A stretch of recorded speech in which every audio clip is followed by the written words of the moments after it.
સ્વાગત। વડોદરામાં સરકારી જમીન પરથી ઢોરવાડા દૂર કરાયા છે। અટલાદરા ભીમ તળાવ નજીક ઢોરવાડા આવેલા હતા, જેને દૂર કરવામાં આવ્યા।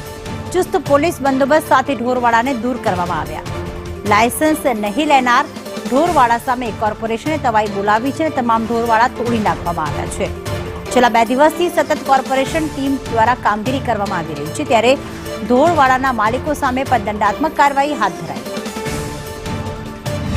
વડોદરા મહાનગરપાલિકાના પશ્ચિમ વિસ્તારના અટલાદરા વિસ્તારમાં જે ગેરકાયદેસર રીતે સરકારી જગ્યા ઉપર ઢોરવાડા બાંધેલા હોય એનું યોગ્ય ડિમોલેશન પ્રક્રિયા હાથ ધરવામાં આવેલ છે। કેટલા ઢોરવાડા છે?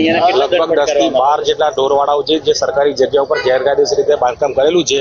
અવારનવાર કોર્પોરેશનની ટીમ તથા સ્ટાફ દ્વારા કેટલ પોલિસી 2023 અંતર્ગત લાયસન્સ યા પરમિટની પરવાનગી માટે જે કંઈ બી કાર્યવાહી કરવામાં આવેલ છે તેમાં યોગ્ય પ્રતિસાદ કે રિપ્લાય મળેલ ન હોવાથી આ પગલાં વડોદરા મહાનગરપાલિકાના CNCD